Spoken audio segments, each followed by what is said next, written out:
Thrown out on Christmas Eve, Grandma watched the security footage and left them speechless. Can you imagine standing on your own mother's doorstep, freezing in the brutal Colorado winter, and being told there's no room for you and your child at Christmas dinner? Because that's exactly what happened to me, and it was the moment I finally understood. My family hadn't just forgotten me, they had deliberately erased me to protect a dark secret. Sorry, Olivia. Strict capacity limit. We didn't get your RSVP in time. My mother's voice was a whisper, barely audible above the wind tearing through the aspen peaks, but it cut through me like a blade. I stood there, holding my 7-year-old son Liam's hand.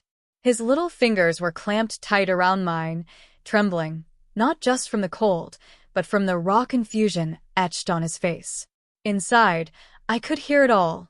The warm laughter, the clinking of glasses, the roar of a fire so bright it seemed to mock us through the heavy timber door.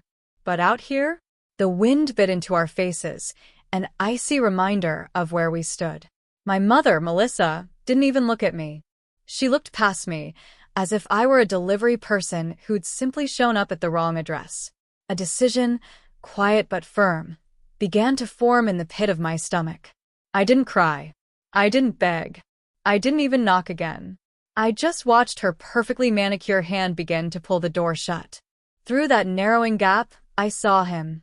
My brother, Luke, sitting by the hearth, swirling a glass of expensive red wine, laughing at something my father, Gregory, had said.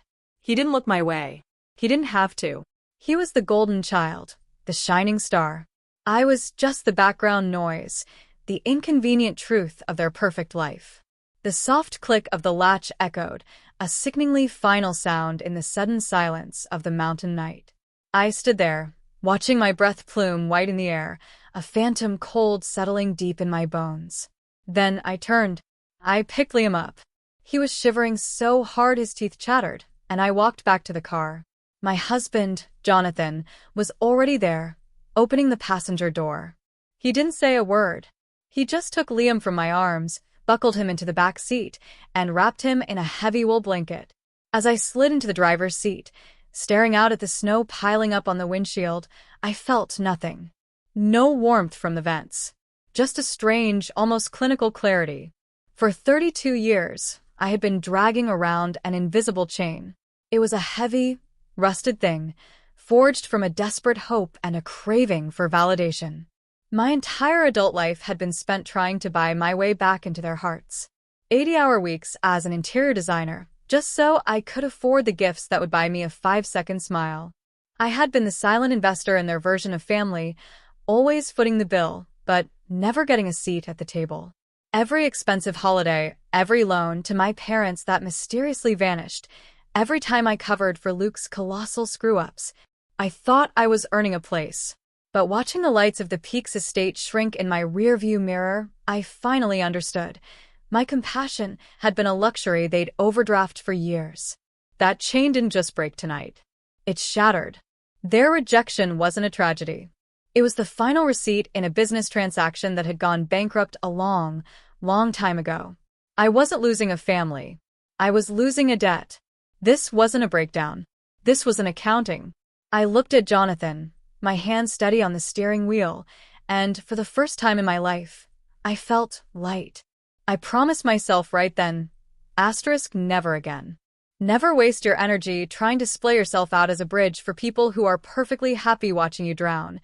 Sometimes, being cast out is the greatest gift of freedom you will ever receive. As I drove down that winding mountain road, my mind began an audit of the last decade. I was 32 years old, a principal interior designer with a portfolio most people in my industry would kill for. I had built my firm from the ground up, with late nights and grit, constructing a life entirely my own. My brother Luke, 29, well, his most notable achievement was convincing our father that his third failed cryptocurrency startup was a visionary move. My parents, Melissa and Gregory, looked at us through a fractured lens. To them, Luke was the future, a brilliant man just one lucky break away from greatness. I was merely the spare part, the reliable machine they kept in the garage until something broke down. They had normalized the idea that my only function was to be the family shock absorber. I remembered when Luke totaled his luxury SUV last year. He'd been reckless, of course. But instead of letting him face the consequences, Gregory had called me. Not to ask how I was, but to tell me it would be best for the family image if I secretly covered the $15,000 collateral debt to prevent a public repossession. That would have humiliated them in front of the entire neighborhood, you see. I paid it. I paid for his mistakes, his vanity, his laziness. All while they leased him a replacement vehicle that cost more than my first 2 years of salary. This is the trap of normalizing cruelty in a family dynamic. Melissa and Gregory didn't think they were monsters. They had simply agreed upon a silent contract where my worth was purely transactional. In their eyes, my success wasn't a reason for pride. It was a resource to be harvested.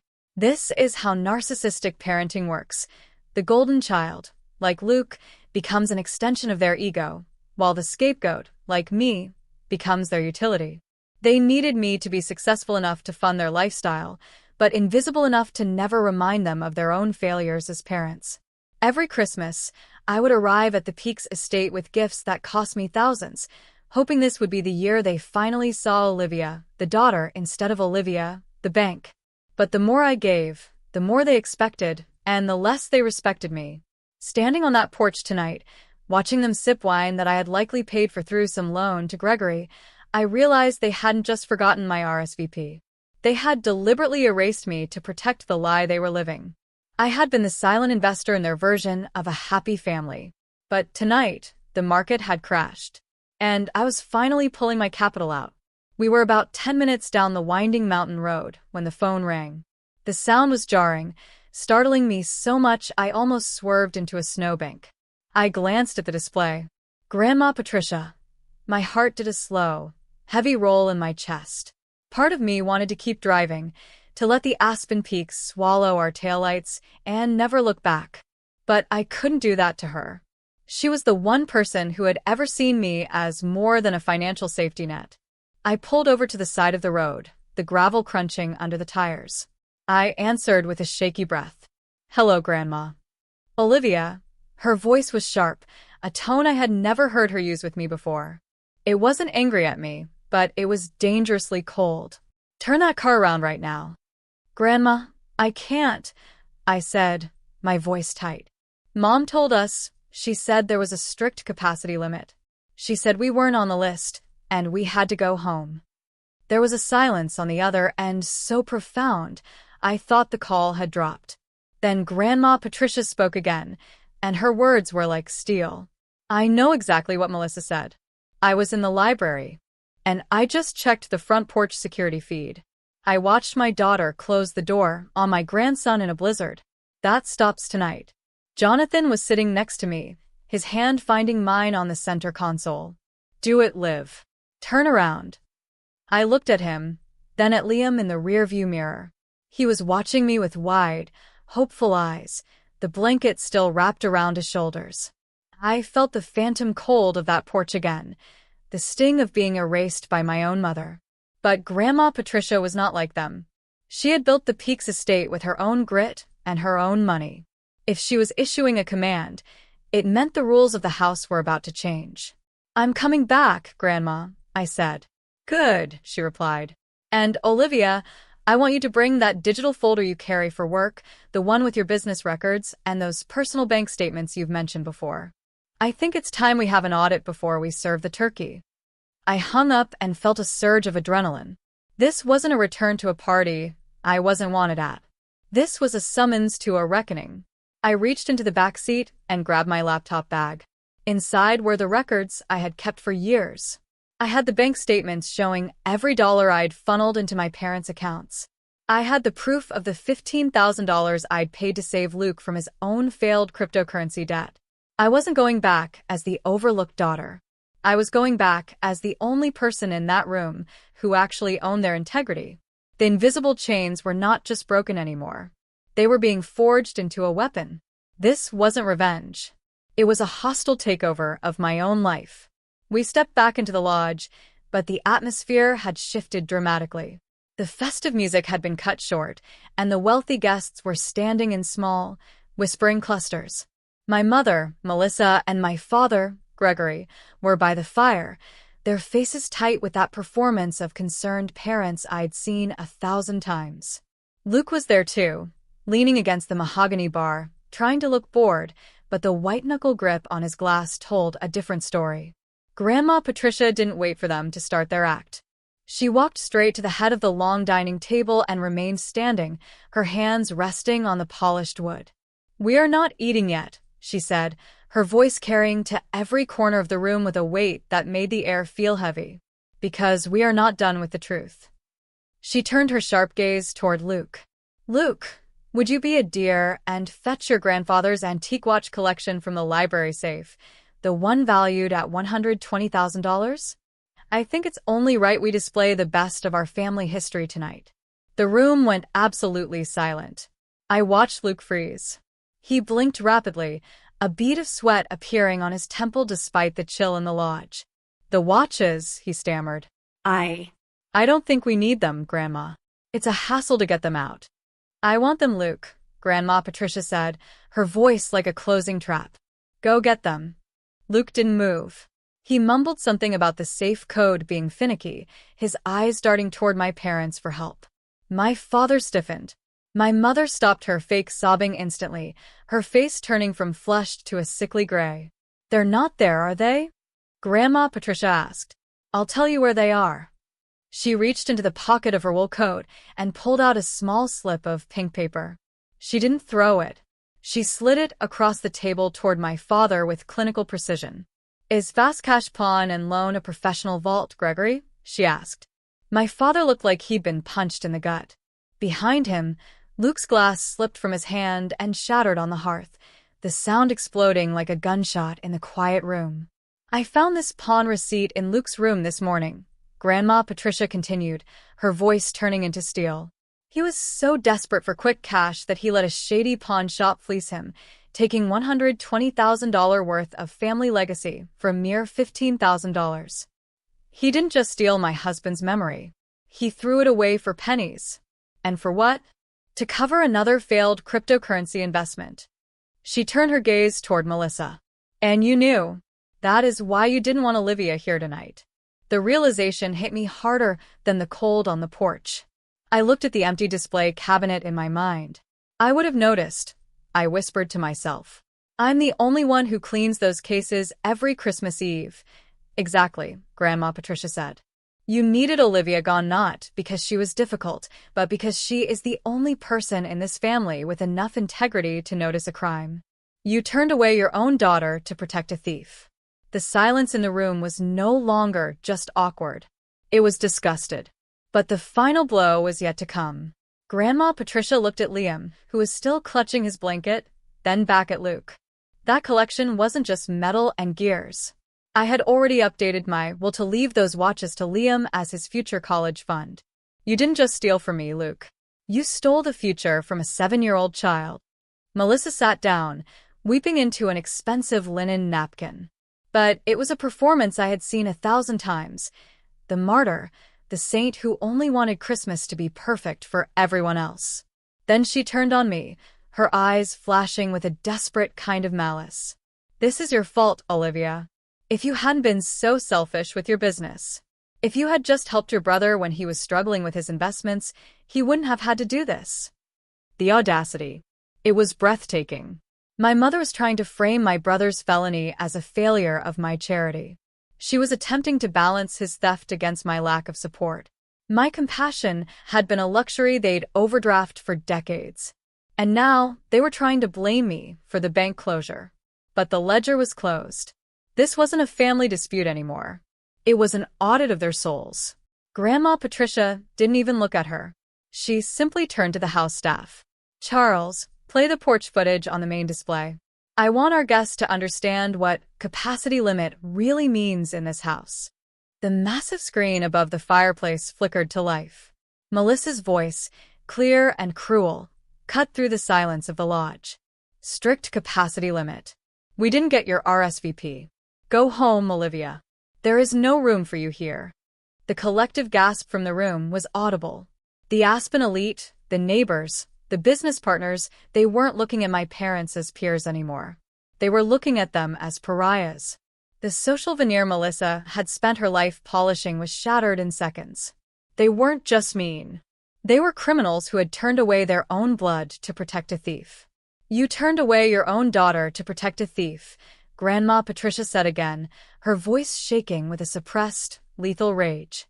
She looked at my father, Gregory, then back at Melissa. The guest cottage. You have lived there rent-free for 10 years. You have treated it as your birthright while you conspired to pawn my legacy. Mom, please, my father cried, his voice cracking. It's Christmas Eve. Where will we go? There is a car waiting at the gate to take you to a motel I've prepaid for in the valley. It's not the Hilton, but it's a roof over your heads. You have 10 minutes to pack your pride and leave. After tonight, you are on your own. Then she turned to Luke, who was slumped in a chair, his face a mask of ruined arrogance. I am removing you from my will first thing tomorrow morning. The entire estate, the investments, the land, everything goes to Olivia. You cannot do that, my mother shrieked. She's just Olivia. She doesn't know how to manage a family legacy. I looked at them then, and for the first time in 32 years, I didn't see the giants who controlled my happiness. I saw 3 small, desperate people shivering in the warmth of a house they had never deserved. The invisible chain that had bound me to them, the need for their approval, the fear of their rejection, was gone. It lay in pieces on the floor, shattered by the weight of their own greed. I am family, I said, my voice steady and clinical. And you told me to go home, so I am. I gestured toward the door, where the mountain wind was still howling. Grandma has spoken, and I am the one carrying out her wishes. You have no right to be here anymore. Please leave. 1 year later, the fire in the great hall of the Peaks estate crackled with a warmth that felt honest, not performative. The smell of cinnamon and roasting turkey filled the air, replacing the cold tension that had haunted these walls for decades. The lodge looked different now. Jonathan and I had spent the last 12 months renovating, stripping away the heavy, dark drapes my mother had loved, letting in the crisp, clean light of the aspen sun. We had turned the guest cottage, the very place my parents had lived rent-free for 10 years, into a vibrant art studio for local children and a professional workshop for Jonathan. Liam was sitting on the thick rug near the hearth, his laughter ringing out clear and happy as he tore open a present. He was no longer the shivering boy on the porch. He was a thriving child, attending a prestigious school, his future secured by the very legacy that had almost been pawned away. Grandma Patricia sat in the armchair opposite me, watching him with a contented smile. She had lived to see justice take its natural course, and to know her fortune would finally be used for good. I heard through mutual acquaintances that Melissa and Gregory were living in a small 2-bedroom apartment in Milwaukee. They were reportedly bitter and isolated, spending their days complaining to anyone who would listen about how I had stolen their birthright. But the Aspen elite had a long memory for cruelty, and they remained shunned by the circles they had once tried so hard to impress. Luke's fate was perhaps the most fitting. He was currently facing multiple charges for fraud related to yet another failed investment scheme. Without my parents to bankroll his mistakes or me to cover his debts, he was finally learning the value of $1 through manual labor. I hadn't spoken to any of them since that night. Not once. I didn't need an apology to find my closure. I had found it in the quiet mornings, the sound of Liam's laughter, and the peace of a home where no one had to audition for love. I sat in the armchair by the fire, holding a mug of hot cocoa and looking at the stockings hanging on the mantel. Olivia, Jonathan, Liam, and Patricia. For the first time in 32 years, I didn't feel the cold draft of impending rejection. I realized that the best revenge isn't destruction. It's becoming everything they said you couldn't be, while watching them crumble under the weight of their own greed. If you're sitting there right now, feeling the ache of a family that just doesn't see you, or the sting of a door shut in your face, I need you to listen closely. You are not the problem. You are not difficult, or too much, or not enough. You are simply in the wrong house. Do not waste your life standing on the porch begging for people to let you in when they are the ones who locked the latch. Don't freeze yourself trying to be warm enough for people who are committed to being cold. Turn around and walk away. Build your own fire. The only thing you truly lose when you cut ties with toxic people is the agonizing pain of trying to please them. And what you gain. I looked around the room at my son, my husband, and my grandmother. You gain everything. You gain your peace, your dignity, and the freedom to be exactly who you were meant to be. If you found the courage to start your own revolution and build your own fire, I would absolutely love to hear your story in the comments below. Your journey might just be the light someone else needs to find their way out of the cold. If this story touched your heart, please like and share it with someone who needs to know they are enough. Don't forget to subscribe for more truths about justice, healing, and the power of self-respect.